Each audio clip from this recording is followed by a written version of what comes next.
puddle it on there like that and just let it kind of find its way. Yummy!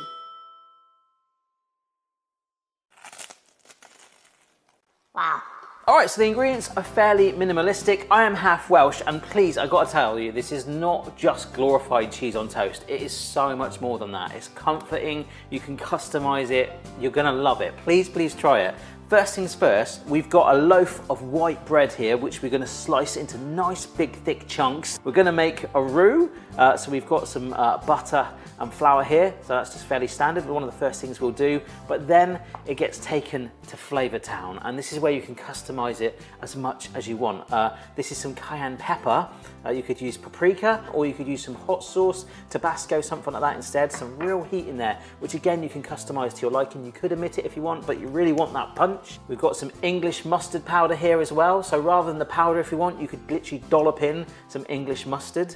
Worcester sauce, a lot of people forget that this has actually got anchovies in it, so you do want to do a vegan or vegetarian equivalent. There are alternatives. For the cheese, this is just some cheddar, which was in our fridge, and I really hope the family weren't wanting to use this, but you could use a Welsh variety like Caerphilly, but tread carefully when you go to the supermarket. Cheese pun, sorry. But something Welsh I did get this morning was, this happened to just be from a Welsh brewery. This is a tropical IPA, so this is obviously alcohol. You could use a stout as well. If you don't want to use an alcohol, you can use alternatives like apple juice if you wish. That kind of still just gives you that little bit of flavour.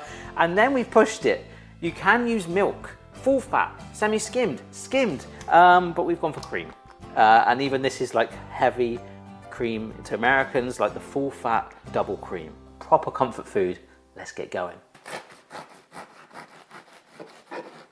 So wish that I went to the supermarket and got that slice for me. They've got a machine that does it all for you, but there's something nice about using your serrated knife on the bread.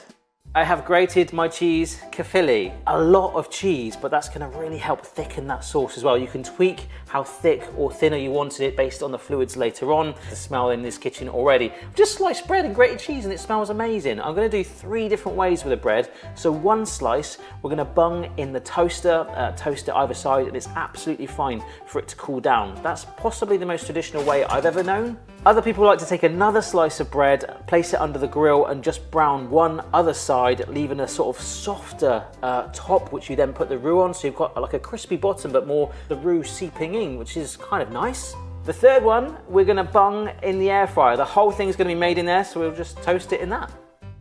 And there's our 3 breads. So the classic toaster, both sides, which is charred the most. Air fryer, really good one side, and then like 4 little dots in each corner on the other side, randomly. And kind of like the extreme opposite of the toaster where we grilled it, lovely colour on one side and completely blank on the other. So you would put the filling on the non-toasted side.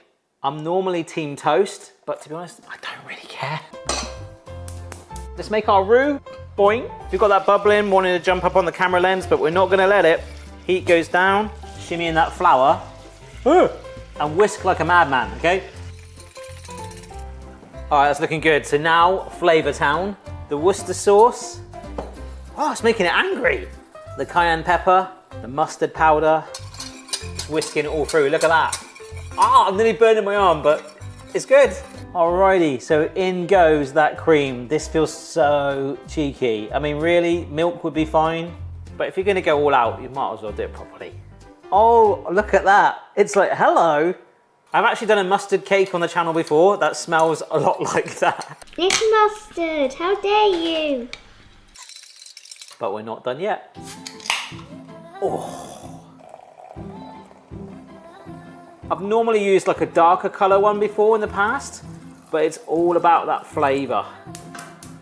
Start to warm that up, and then mate, you can join it, okay? Because that, if you look at it right now, is a little bit too thin at the moment, so we're gonna change that. We'll start to add in the cheese. Here we go.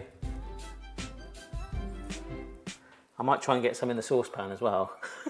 That residual heat is melting the cheese into the sauce. It smells ridiculously good. Look how smooth that is, and it's thickening up as it cools down. So I'm going to keep whisking it, and here's 3 random Welsh Rarebit facts. The first one being that it doesn't actually contain any rabbit. That's the most common question. Does Welsh Rarebit contain rabbit? Years ago, rabbit was super expensive, so a budget version using cheese was how Welsh Rarebit came about. However, these days, cheese is probably more expensive than rabbit, and generally that might be a myth. No one actually knows the truth. Number 2, apparently, if you blend tomato soup into a Welsh Rarebit, you get something called a blushing bunny, but we're sticking with the rarebit today. The third one, and this actually quite offends me as a half Welsh person, from the cheeseprofessor.com, there's no definitive proof that this dish is actually Welsh. So why is Welsh in the name? The use of Welsh was actually used as an insult in the 1700s in Britain in the same way as the word Welch, W-E-L-C-H, which was actually used as a massive insult. So maybe they just assumed everyone in Wales couldn't afford rabbit, and maybe that all links together. It could all be lies. All I know is this is blooming gorgeous. All right, air fryer bread, sticking that in there. We're gonna coat it now. So remember the toast, it's all cold. You could do the toast now if we want as it's cooling down, but you're gonna fight a losing battle and it's gonna get warmed up anyway. Huddle it on there like that and just let it kind of find its way. Interesting to see the toasted side versus the non-toasted, if it soaks more, if it seeps into the bread maybe. Depending on what type of ale you go for, apple juice, this colour might look slightly different. This kind of looks like Kinder Bueno filling, and I am not against that. Onto the air fryer. Nice. It's hard to think that there's cheese in there though. There we go. Check that out, awesome, right? And as it sort of cooled down, it has formed a skin on top, so it's sort of staying in place. Time to grill it. And that is grill, UK grill. If you're American, that would be your broiler, okay? The heat from above. Don't go putting it on your barbecue. Well, that'd be pretty cool. And I also really want to make a sandwich out of this now. Do you imagine that? Like a sandwich, like 2 of these wedged together with the cheese spilling all out, and then you drench it on top again. I might do that as a bonus scene. And this one, into the air fryer. So just while they're air frying and grilling, thank you to the names on the screen right now, including Mark Allison, who gives me an in-depth critical analysis. I love it, Mark. Thank you, of all my extended videos on Patreon. So if you want to support the channel, please consider doing so. Let's see what these turn out like. Ooh. Our general feeling is that the air fryer is going to work and come out first, right, Tom? That's right. I think it's going to be done fairly soon. Literally up here. Look at that bubbling away. I want to get a little bit of charring on there. The browning is starting to happen slightly. Oh my word. For reference, the air fryer is still going, not getting that colour on the top. Speaking of colour, I can do my trick. I have Welsh friends. My friend Rob taught me this. He used to do like cross marks in his Welsh Rarebit. I think to maybe catch some more Worcester sauce. Oh yeah, look at that. I mean, he did not use a chopstick. But look, you can see how that's actually creating, oh wow, a nice little grid. Okay, so, oh there we go. Can you see the Worcester sauce? Like just hitting that surface and finding its way into those little puddles, those crosses. Oh, look at that. Oh! Our air fryer one. This is completely optional, but I've got some more cayenne pepper here, and I've just, you probably can't even see that, just putting it through a teeny little sieve. See how the toast's got that sort of gap in the middle where, you know, it's just uncooked, fluffy bread. This is our grill. Looks the same. It all does look the same, doesn't it? Including the air fryer, although the bread was more crisped up on this. We might get an even better crunch. We didn't. Okay, so let's go with the first one, the toaster, which is probably the preferred method. Wow, I feel like I'm watching Titanic. That's amazing. Getting like quite emotional over it. The depth of the flavour, the richness, the heat, but then still with that comfortness of the toast and its cheese, and still slightly warm. That is, if you can have it warm, obviously you're not filming, eat it warm. But how does that compare to the grill one? Whoa! The flavour is absolutely the same, but the texture, bizarrely, the grill one is actually tougher. It's weird, like this, that main bit that's been grilled, it's almost like created a really firm crust on it. Which does not bode well for the air fryer one, because that got proper cooked up. Is this going to be like a crouton? No. Wow. That's actually my favourite consistency. The smoothness, the softness of the bread underneath is pillowy, kind of like how I expected the grill or the broiler to be. The toast is good, it's consistent, it's got that spank, that crunch. Absolutely phenomenal, no matter how you have it. Hope you found this video interesting. A little bit of my half-blood Welshness coming out, and just some hints and tips and some myths. Remember, they're just myths. Debate them down below. For Patreon, I'm gonna do quite a bonus naughty thing right now with a double stack. See you later.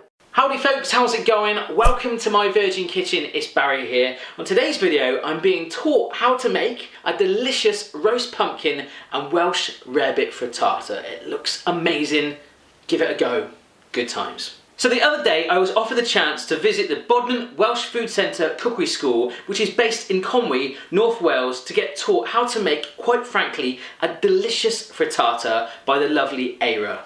So I headed up to North Wales by train and took in some of that awesome Welsh scenery on the way before heading to the cookery school, grabbing some fresh ingredients from the on-site farm shop, which was amazing, and then got given my crash course. Welsh Rarebit is a traditional melted cheese dish that's normally served over toast, but today we're adding it to a frittata. Yeah. This is it. We've got an actual crew here, so this is quite exciting for me.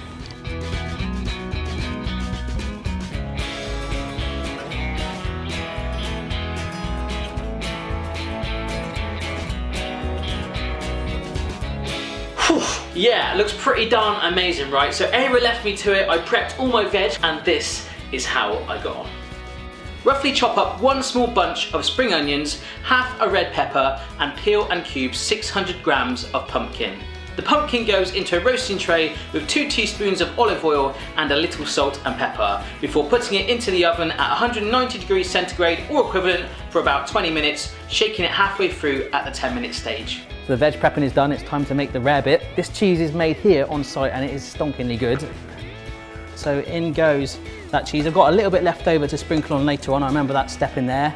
So just a little drop at first, and then maybe I'll add a little bit later on. So I think it was half a teaspoon of cayenne pepper. And then it was the whole grain mustard with a little bit of honey. I remember that. So we've got our cheese in there, we've got our whole grain mustard and our cayenne pepper, and of course that amazing cider. Just gonna give that a nice little mix together. So we've got these authentic Conwy eggs right here. We're gonna use 6, and I'm gonna crack them straight into our little bowl here. It's all coming together. I'm feeling quite confident, which hopefully, if I'm confident, then you guys should be confident too. A little bit of black pepper on there again, and I think, if I check on my pumpkin, we're ready to build the frittata. Right, let's get this out the oven now. Right, I'm happy with that colour. It's time to bring this frittata together. So it's always that fun and games when you're using someone else's kitchen, whether you get your hob on or not. So I'm really hoping this is going to warm up. So we're going to get the pan nice and hot and then start to saute the spring onions and the peppers. So here is my gorgeous olive oil again. So it's going to get a good amount on the pan. So I'm going to let these warm up with the oil in the pan there. It smells really good. Right, it's starting to get a light sizzle on now, so I'm going to add in the peppers as well. So nice and rustic chopped as well. So now I'll get in my gorgeously roasted pumpkin, push this all in here. And if you have undercooked it, I guess a little bit is we could cook it in the pan right here.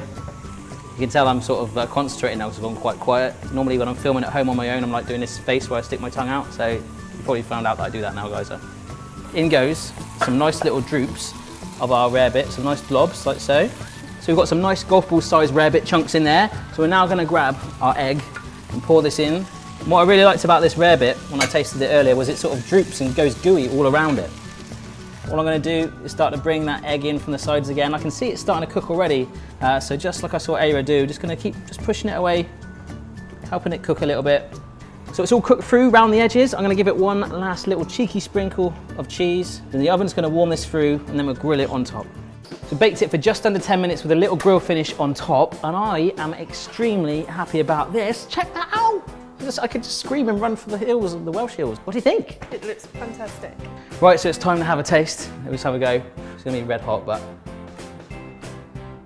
very hot. But sometimes it's nice to have it straight out of the oven. It tastes amazing. Good. But I think the real winner today is Welsh food and this amazing frittata recipe that you've come up with.